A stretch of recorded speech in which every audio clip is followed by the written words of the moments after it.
Hello，我今天死皮赖脸的找 Daniel 做了 interview，问了他一些关于他的经历和对跨国婚姻的一些想法。现在我们来看看吧。Hello, Daniel. Thank you for interview. Hello, hi Ping. Hope you're well prepared. I hope so. Okay. So can I ask some questions? That is the main point of an interview, I think. Okay. One question people may be very interested in is, as you married with a Chinese woman, how do you feel about your marriage? What is good side or what is challenge? I don't think that you can make any good conclusions by breaking things down to the races people are coming from. To living with another person is always living with that special person, and that special person may have something from the one or the other culture, but they are never the whole culture. So the challenges of living with you are the challenges of living with you and not the challenges of living with the Chinese culture. As the good sides are also the good sides of living with you and not the good sides of living with the Chinese culture. Okay. So Specify what is good side of living with me. What's the challenge? The challenge can sometimes be that even if you are in your business life or a very well-preparing and well-prepared person, things sometimes tend to be slightly more chaotic when it comes to private things. So keeping some appointments straight can be a challenge here and there, and what other things? What do you mean? Make planning? When you, for example, plan for an interview and you beforehand get a list of questions in that interview which come in some order, and then you are showing up to the interview and the order of the questions suddenly turn upside down. Yeah. As I normally, if I first beforehand see a plan, have a tendency also to try to stick to that plan, at least partly. Okay. That is not always the case in that relationship. Sometimes there are plans and then they are turned upside down easily. For the German mindset, that can be a kind of a challenge here and there. There are good reasons sometimes to change plans, but sometimes plans are just changed because plans change. Because I changed the order of the question. For example, yes. Nice that you recognize that. I mean, purpose. I feel it's a bit bored if I repeat the first question again. Okay. I will go later. I not always do that. Yes, that we figured out by now. What is good?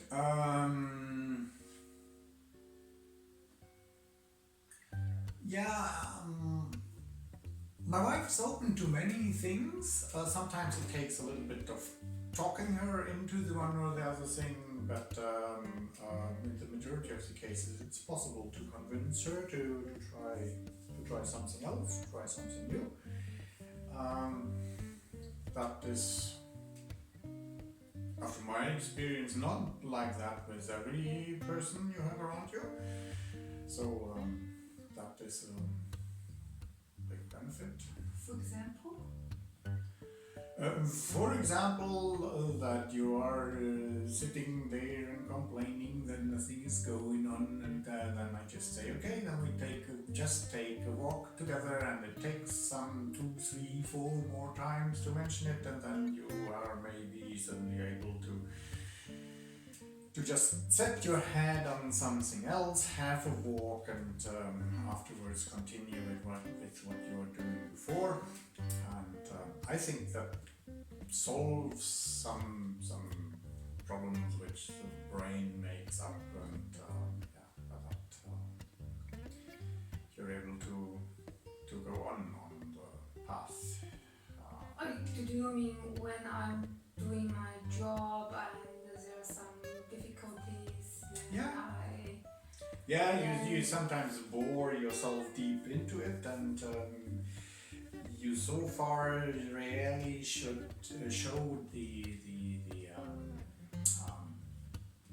ability to get yourself out of that situation, and if it's only for half an hour walk outside, to just reset your mind and give you a new start on your problem.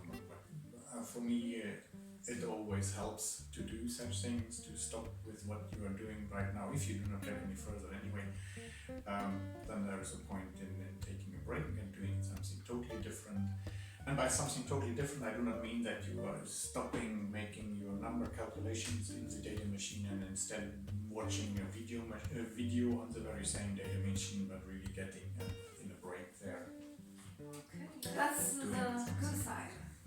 Yeah, that is good. It is not the best sign that I have to repeat those things, but it's good enough that you're open to it, to at least sometimes agree on dropping what you are doing and doing something totally different. That's a very interesting point to define the good side of a relationship. I think it is a very important point that you're able to step back from what you are thinking right now, and instead try to get the different mindset into your brain and look at things on a new way,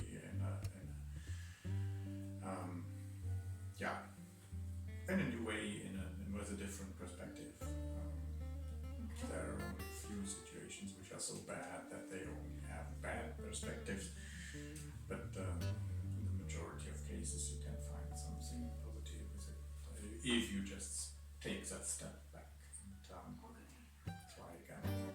I thought that you will describe me as how to say, partner, wife, woman. Yeah. For example, pretty, nice, cooking. No, not those parts. Or smart or thoughtful, something.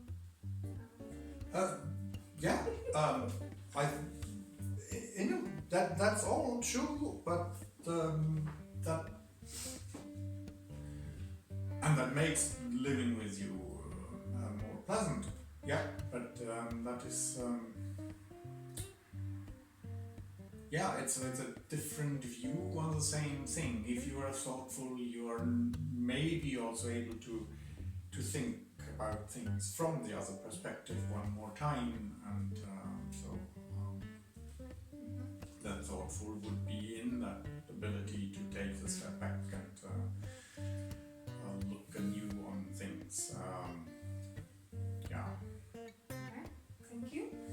So, could you give some people who want to find a foreigner as a husband or wife, give some advice? A bit. Actually, it's probably not a good idea to give too many advices there.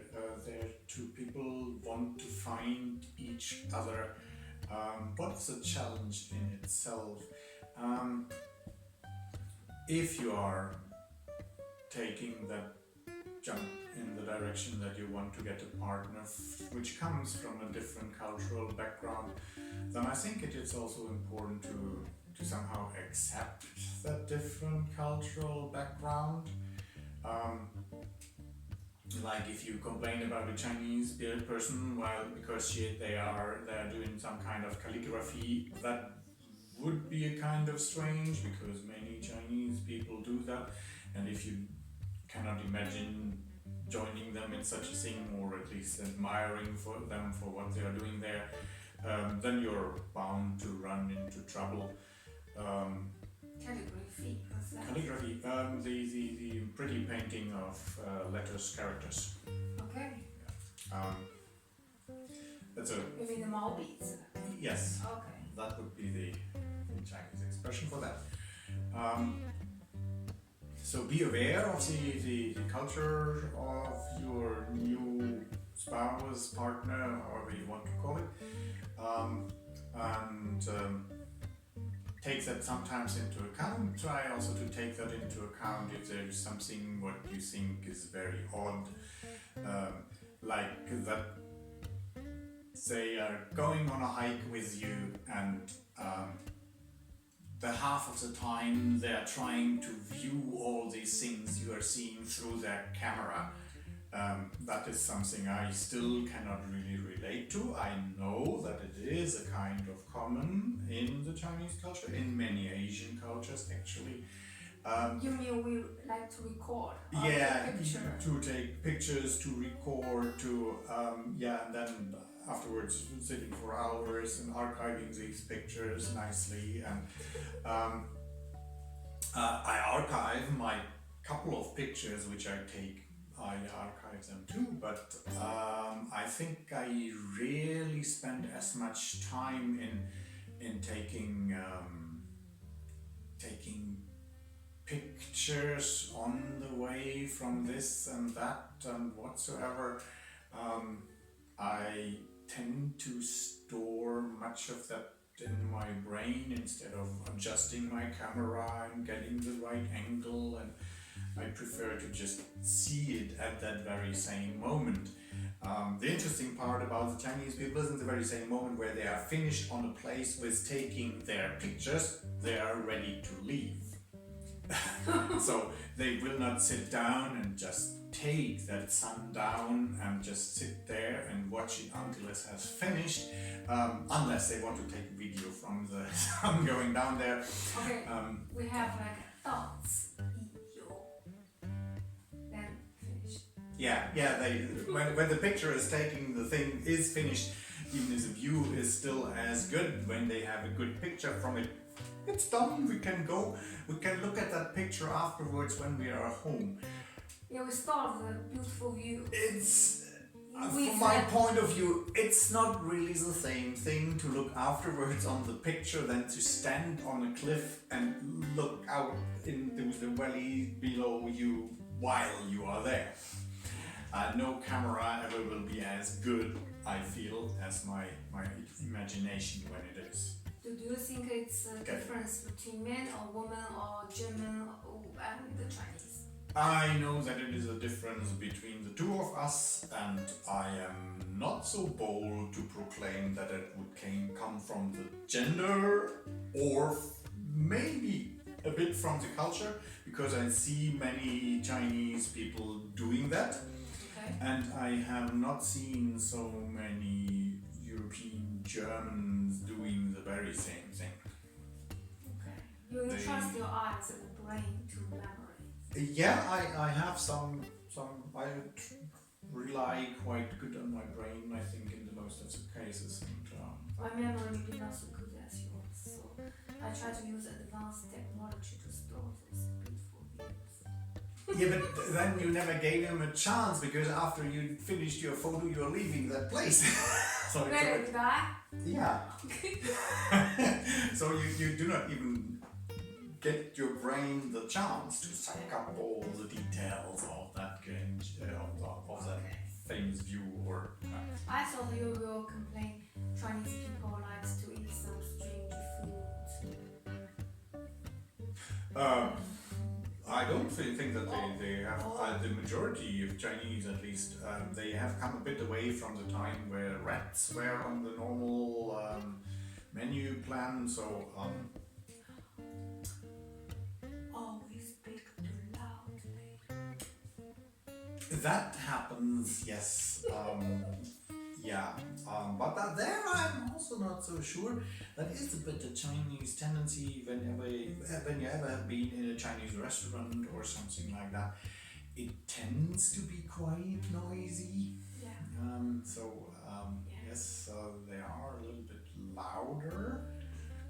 Probably Chinese people's ears are a bit weak. I think it is a different thing. It's also coming a bit from the country. China is a very dense populated country. Okay, you have And to they are used to have people around them all the time. in the surrounding, the background is a bit noisy, so you have to speak loudly to get Yeah. yourself heard. That's no. I mean, I see in European restaurants which were really crowded, where it still was quiet inside. So there were many people, they were talking to each other, but they were doing it in a low voice so everyone could be heard about each other. But Chinese people do not feel comfortable if it's not noisy around them. Okay. That's at least my impression there. I may be wrong, but my impression is really that the Chinese people, they like it to have it a little bit bustling around them. It's too quiet. What happened? If it's quiet, it could be dangerous. There are not enough people to make noise around you, what could mean I experienced that once while doing a hike in China with a small group of people, and three of us were in a closer communication with each other. So the rest of the 50s of that group, they marched on, and I then took a path which I was aware of, not the official path, but the two others, they just followed me, and that worked quite well for a while, until they figured out it had become totally silent around us. Yeah, you are alone. And then they got nervous. We were out in nature. There was not a big bear or a lion or whatever chasing after us, but they did not feel comfortable to be alone out in nature. Yeah, that's maybe the habit. They needed that chatting around them from other people to feel comfortable. When we were little, we have like a school trip in the spring or in the autumn. So they're always a big group. So from such habits, you're growing up. Yeah, You are growing. that's always in a group. Yeah, big group, surrounding and noisy. Mhm. If you suddenly feel If it gets too quiet, they're getting nervous because something is wrong here. What is a kind of an interesting thing, because on the opposite side they then sleep with earplugs. yeah, sleeping is different. So I do that. I like to sleep in quiet place, of course. Yeah, It's a bit. I think it's a bit. interesting. There's a kind. It doesn't fit totally to each other. On the one side, they need the noisy to feel still comfortable, but when they then go to sleep, that is the moment where I would really like to still have it noisy around me. Sleep. Yeah, as long as you hear people around you chatting in a low voice, everything is still okay. Interesting. Yeah. In bed. In bed, it will not disturb me too much, I think. Okay. How about Not if they are shouting up in the first floor or something like that, then not. But if they are just talking kind of calmly to each other, then it's perfectly. Okay, we can move on.